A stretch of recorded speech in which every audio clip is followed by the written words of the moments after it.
चला सखींनो, आज आपण करूया खमंग अशी भाजणी. भाजणी एक, पदार्थ अनेक. मटन चिकन साठी वडे, खमंग असे थालीपीठ, कांदा ठेचा टाकून छानशी भाकर आणि लहान बाळ म्हणजे वर्षभराच्या बाळांसाठी खिमटी तयार करू शकतो. जय सद्गुरू. मी दामिनी, रसोई से जिंदगी तक मध्ये तुमचं मनापासून स्वागत. सखींनो, आज आपण करूया वड्याचं पीठ. आपण करणार आहोत ना वड्यासाठी पीठ तयार. तर त्याच्यासाठी काय काय साहित्य लागणार आहे ते मी तुम्हाला सांगते. हे आहे गहू. गहू आपण किती घेतले? पाव किलो घेतलेले आहेत. ही चण्याची डाळ, 1 वाटी पोहा, 1 वाटी चण्याची डाळ, 1 वाटी मुगाची डाळ, 1 वाटी लाल मसूरची डाळ, 1 वाटी तुरीची डाळ, 1 वाटी उडदाची डाळ आणि हे अर्धा किलो आपण ज्वारी घेतलेली आहे. आणि हे थोडंसं 1 किलोच्या वरती ना बारीक तांदळाची कणी असते ना, ती कोणताही तांदूळ तुम्ही घेऊ शकता. मी बारीक तांदळाची कणी घेतलेली आहे. आणि ह्याच्यामध्ये घालण्यासाठी ना आपण काय काय घेतलेले ते सांगते. धने घेतलेले आहेत, मेथी, ओवा, तीळ, जिरे आणि बडीशोप आणि ना गरम मसाला आहे. हे बघा, याच्यामध्ये ना 5-6 मी लवंग, 5-6 मिरी आणि दालचिनीचे 3-4 तुकडे टाकलेले आहेत. कारण ना ह्याच्याने एक सुगंध छान येतो आणि थोडा गरम मसाल्याचा फ्लेवरही छान येतो त्याच्यामध्ये, म्हणून मी सर्व घेतलेलं आहे. आता हे सर्व डाळी घेतल्यात ना मी, त्या जवळजवळ 100 ग्रॅम, प्रत्येक डाळीचं 100 ग्रॅम हे माप आहे. आणि ह्याचं माप आहे ना पाव किलो आणि ह्याचं अर्धा किलो माप आहे. आता आपण काय करणार आहोत, हे तांदूळ आहे ना, तांदूळ मस्तपैकी आपण भाजून घेणार आहोत. ह्याला असा लालसर तांबूस कलर येण्यासाठी. कारण का माहितीये काय, हे आपण भाजणी केली ना, एक सुगंध छान येतो त्याचा आणि त्याच्यानंतर हे भरपूर दिवस टिकतं, खराब होत नाही. जवळजवळ 1 महिना जरी तुम्ही ठेवलं तरी पीठ खराब होत नाही. आता आपण ह्याची भाजणी करूया, म्हणून आपण भाजायला लावूया. खरपूस असं लाल कलरवर आपण भाजून घेणार आहोत. एक तांदूळ भाजायला एक 5 ते 10 मिनिटं लागतात. आता आपण हे भाजून घेऊया. मस्तपैकी बघा आपले तांदूळ असे भाजून झालेले आहेत. मस्त असा लाल कलर आलेला आहे आणि एकदम हलके झालेत भाजल्यामुळे. आणि एकदम सुवासिक असा सुंदर एक भाजणीचा वास असतो की नाही, तो एकदम मस्तपैकी घरभर दरवळलेला आहे. मी तुम्हाला एक गोष्ट सांगायची विसरलेली. मी आहे ना तांदूळ आहेत ना ते स्वच्छ धुवून नितून कपड्यावरती वाळत ठेवलेले आणि छानपैकी ते फॅन खाली वाळवले आणि वाळल्यानंतर मी छानसे असे ते आता भाजून घेतले आहेत. भाजल्यामुळे काय झालं, त्याच्यात जो पण दमटपणा असेल, ओलसरपणा असेल, तो निघून गेलेला आहे त्याच्यातला. आणि बघा मस्त असे भाजून किती छान झालेले आहेत. एक सुवासिक असा सुंदर त्याच्यामध्ये सुगंध भाजणीचा असतो की नाही, जसं आपण चकलीसाठी भाजतो, वड्याचं पीठ असतं, तर भाजणीचा असा त्याच्यामध्ये सुंदर असा सुवासिक सुगंध येत आहे. आणि बघा लालसर मस्त भाजून झालेले आहेत आपले तांदूळ. आता आपण काय करूया, तांदूळ काढून घेऊया आणि आपण आता ज्वारी भाजून घेऊया. असंच आपण सर्व डाळी पण भाजून घेऊया. हे भाजायला जास्त वेळ लागत नाही, जास्तीत जास्त 15 मिनिटं लागतात, 10 ते 15 मिनिटं भाजणी करायला. आपली ज्वारी बघा मस्तपैकी भाजून खरपूस झालेली आहे. आता आपण काय करणार, पोहे कसे लगेच जळतात, भाजायला गेलं ना की लगेच ते जळल्या होतात, करपतात. म्हणून आपण काय करणार आहे, या बाजरीमध्येच पोहे टाकून घेणार आहे.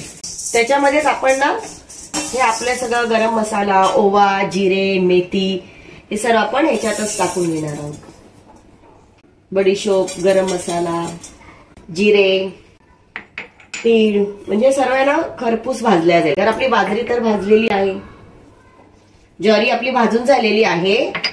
तर आपण ज्वारीमध्येच आता हे सर्व काही टाकून घेणार आहोत. हे बाजरीचेही छान बनतात, ह्याच्यात बाजरीचं पण तुम्ही टाकू शकता. मी ज्वारी घेतलेली आहे, आपण बाजरी पण घेऊ शकतो याच्यामध्ये, म्हणून मी बाजरी बोलते, कारण मी दोन्हीचे करते. आज मी ज्वारीचे दाखवते. बघा 2 मिनिटं ना आपण मस्तपैकी परतून घ्या, म्हणजे कसं ते पोहे पण छान असे खरपूस भाजल्या जातात. गरम मसाल्याचा सुगंध छान येतो त्याच्यामध्ये आणि मुख्य म्हणजे जळणार नाही. मिक्स करून भाजल्यावर 2 मिनिटं ना आपण हे छान असं परतून घेऊया. आणि नंतर आपण काय करूया, गहू भाजून घेऊया. गव्हाला थोडा वेळ लागतो भाजायला, जसं तांदळाला लागतो तसाच, पण आपले थोडेसेच आहेत ना, पाव किलोच आहेत. आता आपण हे काढून घेऊया आणि आता आपण मस्तपैकी गहू खरपूस असे भाजून घेऊया. हे नाही म्हटलं ना तरी 2.5-3 किलोचं हे पीठ झालं आपलं. आणि हे घरघंटी असते किंवा चक्की असते तर त्याच्यावरती आपण दळायला द्यायचं. आणि पीठ दळून झालं ना हे सगळी भाजणी तर खूप सुगंध छान येतो. त्याची थालीपीठही सुंदर बनतात. भाकर थापून आपण केली त्याच्यामध्ये कांदा लसूण आणि सर्व कोथिंबीर वगैरे टाकून मस्तपैकी भाकरी केली ना ती नाश्त्याला खूप छान होते. याचे 3-4 प्रकार होतात त्या भाजणीचे. आपण आता गहू भाजून घेऊया. हे बघा आपले गहू ना छान खरपूस असे भाजून झालेले आहेत. आता आपण काय करूया गहू काढून घेऊया आणि आता आपण त्याच्यात नाही डाळी भाजून घेऊया. डाळी 2-2 मिनिटावर भाजल्या जातात नाही तर करपल्या जाणार लगेचच. थोडीशी एक भाजत आली की दुसरी टाकायची लगेचच. आता बघ मुगाची टाकलेली याच्यामध्ये. मुगाच्या डाळी बरोबर ना आपण उडदाची डाळ पण टाकून घ्यायची कारण त्या सेमच असं ते भाजल्या जातात व्यवस्थित.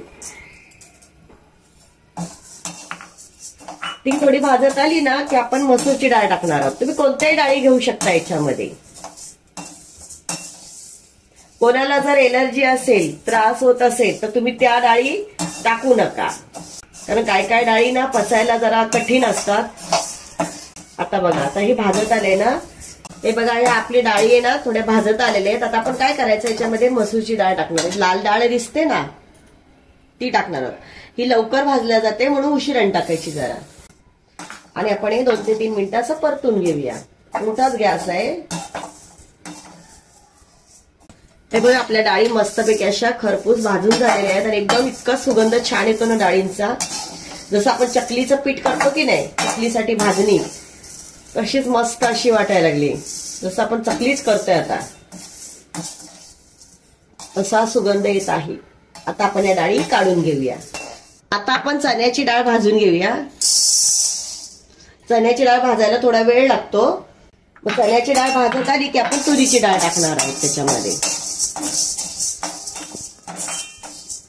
चण्याची डाळ ना भाजत आलेली आहे. आता आपण काय करणार त्याच्यामध्ये तुरीची डाळ टाकणार आहोत. ही लगेच भाजल्या जाते तुरीची डाळ कारण पातळ बारीक असते ना ती.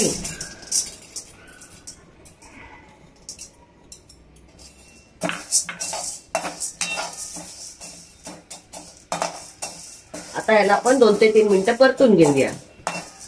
ही लगेच भाजल्या जाणार. हे बघा आपली सर्व भाजणी आता भाजून झालेली आहे. चण्याची डाळ आणि तुरीची डाळ होती ती पण मस्तपैकी भाजून एकदम सुवासिक असा सुगंध सुटलेला आहे घरभर. आता आपण ही डाळ पण काढून घेऊया. बघा किती सुंदर भाजणी झालेली आहे सगळी आपली. या सगळ्या डाळी तांदूळ ज्वारी गहू गरम मसाला धने जिरा ओवा हे सगळं पैकी एकदम मस्त असं मिक्सर आपलं तयार झालेलं आहे. आता याला आपण थंड करूया. चक्कीमध्ये किंवा घरघंटी असते तिथे दळायला द्यायचं. ते छान बारीक असं दळून देतात. मग हे कमीत कमी 2-3 महिने जरी तुम्ही ठेवलं तरी हे पीठ खराब होत नाही आळ्या पडत नाही काही नाही. खूप पौष्टिक आणि छान आहे असं हे. याची तुम्ही पेस्ट सुद्धा करून पिऊ शकता जशी आपण खिमट करतो त्या पद्धतीत किंवा कांदा टाकून याचं पिठलंही छान होतं तेही तुम्ही करू शकता. म्हणजे खूप उपयोगाचं आहे हे. हे बघा किती मस्तपैकी असं आपली भाजणी तयार आहे. आता आपण याला थंड करूया आणि चक्कीवर दळण्यासाठी देऊया. सखीनो बघा आपलं पीठ आहे ना मस्तपैकी दळून आणलेलं आहे. घरघंटी आपल्या बाजूलाच आहे. एक अर्ध्या तासात दळून दिलेला आहे त्यांनी आणि एक मस्त छान आणि याचा खमंग असा सुगंध येत आहे त्याच्यामध्ये. तर आता ह्या पिठाचं महत्व सांगते. आपण हे केलेलं आहे वड्यासाठी पीठ पण हे फक्त वड्यासाठीच नाहीये तर त्याच्यापासून आपण थालीपीठ तर खूप अतिशय सुंदर आणि खमंग होतात. नंतर कांदा टाकून ठेचा टाकून भाकरी खूप छान होते याची. आणि लहान मुलं असतात त्याला तुम्ही 1-2 चमचे असं पाण्यामध्ये कालवून नंतर ते शिजून असं 8-9 महिन्याचं बाळ किंवा 1 वर्षाचं बाळ असेल तर त्याला तुम्ही याची खिमट करून देऊ शकता. तसं याचा उपमाही खूप छान होतो. याचं फार महत्व आहे. एक फक्त पीठ आहे आपण वड्याचं केलेलं पण त्याचे उपयोग फार आहेत. तुम्ही सुद्धा हे ट्राय करा आणि मला कमेंट सेक्शन मध्ये सांगा. माझ्या चॅनलला लाईक शेअर सबस्क्राईब करा. थँक्यू.